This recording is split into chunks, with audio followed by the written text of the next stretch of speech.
नमस्कार बागवान भाइयों, मैं आपका बागवान साथी दिनेश नाइक।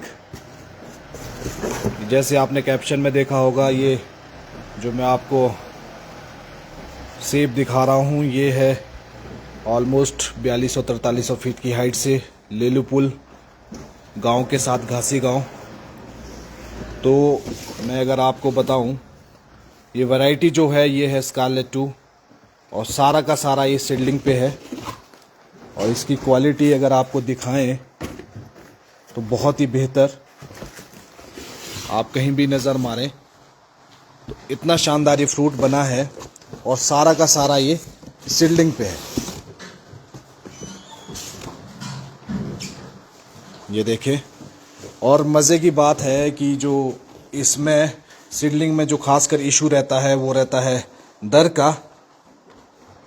दर आप देखें, ये स्पर के स्कारलेट स्पर के 101 डब्बे की डिटेल है, जिसमें ऑलमोस्ट 63-64% बड़ा ग्रेड है और छोटा जो माल है 6 लेयर वो खाली 37 बॉक्स है। तो सीडलिंग पे कैसे इन्होंने ये करिश्मा करके दिखाया है, ये हम आपसे इनसे बात करवाएंगे अभी थोड़ी देर में। पर मैं आपको क्वालिटी दिखा रहा हूँ, ये देखिए।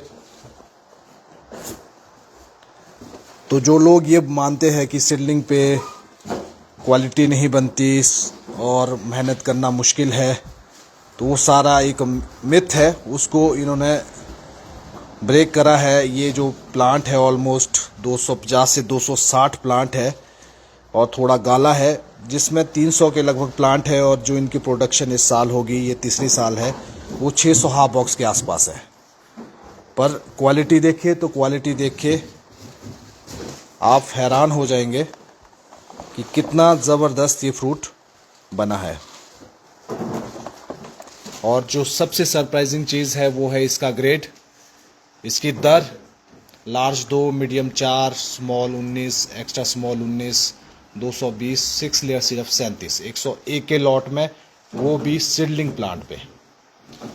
आपको ढेरी में भी दिखाएं अगर, तो आप देखें ये लास्ट की पेटियां बची है। और लास्ट में भी अगर आप फ्रूट देखें, ये देखें, शेप भी 4200 फीट पे काफ़ी अच्छी है।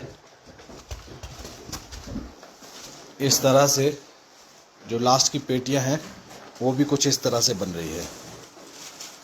इतना अच्छा फ्रूट बना है। शाइनिंग देखे, कलर फॉर्मेशन देखे, क्वालिटी देखे और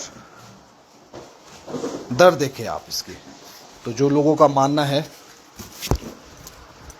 कि सीडलिंग पे क्वालिटी नहीं बनती, तो ये एक उनके लिए बेस्ट एग्जाम्पल है कि कैसे इन्होंने काम किया है। थोड़ा बहुत हम आप लोगों को इनसे मिलाएंगे। आ जाओ, इधर आ जाओ। ये इस पर नमस्कार जी। सबसे पहले तो मैं आपसे परिचय लेना चाहूँगा कि आप अपना नाम बताएं, अपने गांव का, फिर उसके बाद हम सेब पे बात करेंगे। आपका नाम? जगत राम है जी। अच्छा, शर्मा जी, ठीक है जी। घासी गांव, ठीक है जी। तो ये जो आपकी ये फसल आई है, जो अभी सीडलिंग के हम लोगों ने 101 बॉक्सेस भरे हैं, इसमें दर भी बहुत अच्छी है, जो मैंने अभी अपने बागवान भाइयों को दिखाया। तो ये सारे के सारे, जो आपका कहना है कि आपने ये सारे के सारे प्लांट सीडलिंग पे तैयार किए हुए हैं? सीडलिंग पे। और कितना प्लांट है ये स्पर वाला जिस पे स्पर तैयार हुआ है, कितना है लगभग? मेरे पास सीडलिंग है वैसे तो 1500 पेड़ है। नहीं, जो अभी फल दिए जिन्होंने? 300 है। 300 प्लांट में लगभग ये कितनी प्रोडक्शन निकल जाएगी? कितने हाफ बॉक्स आप अभी लेके चले? 650 बॉक्स आप 300 सीडलिंग प्लांट में जो स्कारलेट स्पर के हैं, इसमें आपने निकालने की कोशिश की है। तो सबसे पहले तो जो एक अमेजिंग चीज़ है, जो लोग हैरान हो रहे हैं कि एक तो दर पे, कि लोगों का मानना है कि जो साइज़ रहता है सीडलिंग पे छोटा रहता है, शाइन नहीं रहती है, क्वालिटी कम होती है। तो वो आपने कैसे मेंटेन किया? मतलब साइज कैसे बना आपका? मतलब क्या आपको क्या मानते हैं? मतलब क्या सिंचाई का भी साधन है। सिंचाई मेन वजह रही, जो अगर सिंचाई तो गोबर आपका ज्यादा था। सबसे जरूरी है। गोबर सबसे जरूरी है। अच्छा। और बाकी तो खाद जो खाद जो नॉर्मल पड़ती है पड़ती है वो है। नॉर्मली डालते बिल्कुल कम। ठीक है। फिर आपने दूसरी हाइट ये क्या बोलते हैं, वैसे तो चलो आपके बेटों से भी हम बात करेंगे, बाकी ये जो आपकी जैसे सपोज अभी ये 4200-4300 फुट की हाइट पे बगीचा है, तो आपने पीजीआर का नाम सुना होगा। पीजीआर किया था आप घर वालों ने? पीजीआर नहीं किया था, यार तो नहीं किया। बिना पीजीआर के बनाए सेब। और आप ये आपने गाला भी तैयार किया है, तो गाला में कितनी साल में सैंपल आ गए थे जो आपका मानना है सीडलिंग गाला पे? में तो सीडलिंग में 4 साल में दे दिया। 4 साल में सैंपल आ गए थे। सफल आ गया। और इसमें स्पर में कितनी साल में आ गए थे? पर में तो लग गई थी 6 साल। 6 साल है। तो पर 6 सालों के बाद जो आपकी मेहनत है वो रंग लाई, मतलब 300 पेड़ में आपके 600 650 बॉक्स हो रहे हैं और सारा ये क्वालिटी प्रोड्यूस है जो हम लोगों ने भी देखा है। तो आप बाकी बागवानों को क्या मैसेज देना चाहेंगे, क्योंकि लोग आजकल रूट स्टॉक पे भी जा रहे हैं, रूट स्टॉक बोलते हैं कि रूट स्टॉक लगाना चाहिए, स्टॉक में सीडलिंग पे जाना चाहिए। अच्छा, मेहनत ज़्यादा है और खर्चा भी। बहुत है जी। अच्छा, हम यहाँ उतना ये नहीं कर सकते। नहीं कर सकते। तो आपका ये मानना है कि अगर सीडलिंग पे भी मेहनत हो, सीडलिंग वाले प्लांट पे, सीडलिंग में अगर ऐसी मेहनत M9 वाले करे ना तो मतलब M9 की जैसी मेहनत अगर सीडलिंग में हो तो वो आपका हो सकता है, ये रिजल्ट है। ठीक है जी, धन्यवाद। मैं ये है बागवान भाइयों शर्मा जी जिनका ये माल था, और बाकी मैंने आपको दिखा दिया। तो मैंने ज़रूरी समझा आप लोगों के बीच शेयर करने के लिए, ये खासकर जो इनका प्रोड्यूस है कि कितना अच्छा दर बनाई है और कितना अच्छा माल बना है। और ये जो बॉक्सेस है, अब ये बड़े बॉक्सेस में भी भर रहे हैं कुछ। एक पहला जो लॉट गया है इनका, आज हम आपको अपडेट भी करवाएंगे क्या ये बिकता है। पर जो इनकी मेहनत है वो रंग लाई, तो मुझे भी काफ़ी खुशी हुई ऐसा माल देख के।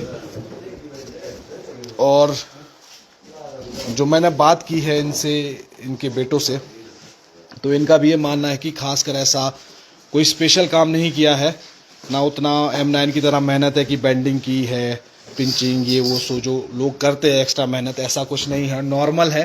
पर इनका ज़्यादा जो मैंने पाया, ज़्यादा फोकस क्या है इनका कि एक तो जो नॉर्मल प्रैक्टिस कर रहे हैं, दूसरा है कि सिंचाई अच्छी है। तो सिंचाई मैंने जो पाया कि बहुत ज़रूरी है, वो आपका रूट स्टॉक हो चाहे सीडलिंग हो, अगर आपके पौधों में पानी मिल रहा है तो सबसे प्राइमरी जो कंपोनेंट है किसी भी प्लांट के लिए, किसी भी फ्रूट क्वालिटी बनाने के लिए, वो सिंचाई रहती है। तो मेरा खुद का मानना भी ये है कि अगर आपके सीडलिंग के ऑर्चर्ड भी है तो आप उसको ना काटें, उस पर ही मेहनत करें और प्रॉपर प्रूनिंग ट्रेनिंग करें, सिंचाई पे ध्यान दें। तो अगर सिंचाई मिल रही है तो सिंचाई मिलने के बाद, मॉइस्चर मेंटेन होने के बाद आपके न्यूट्रिशन अपटेक ऑब्वियसली है वो ज़्यादा होगा। तो इनका सबसे प्लस पॉइंट मुझे सिंचाई लगा। और लो हाइट में है तो साइज़ तो आप देख ही रहे होंगे, क्योंकि लो हाइट में सबका रोना यही होता है कि जी साइज़ नहीं बनता, कलर जल्दी आता है, छोटा रहता है, खासकर सीडलिंग में। पर ये देखिए आप यहाँ पे आपको 101 के लॉट में किस तरह का दिख रहा है, मतलब 60 से 65% तक आपको बड़ा माल, और जो 6 लेयर है सेपरेटर वाला सिर्फ 37%। तो ऐसी सक्सेस स्टोरियाँ आपके बीच आती रहेगी। मिलते हैं अगले ऐसे किसी लाइव में। और बाकी आप लोगों का भी कोई ऐसा इनपुट हो कि भाई सीडलिंग, रूट स्टॉक, क्वालिटी कैसे मेंटेन करे, किसको लगाए किसको ना लगाए, वैरायटी सिलेक्शन ये वो सो, जो भी आपकी कोई भी कन्फ्यूजन है तो ज़रूर शेयर करें। कोशिश करेंगे कि मैक्सिमम चीज़ें यहाँ पे डिस्कस हो और किसी कंक्लूजन पे पहुँचे। तो इस लाइव पे इतना ही, मिलते हैं अगले ऐसे किसी लाइव में, तब तक के लिए धन्यवाद।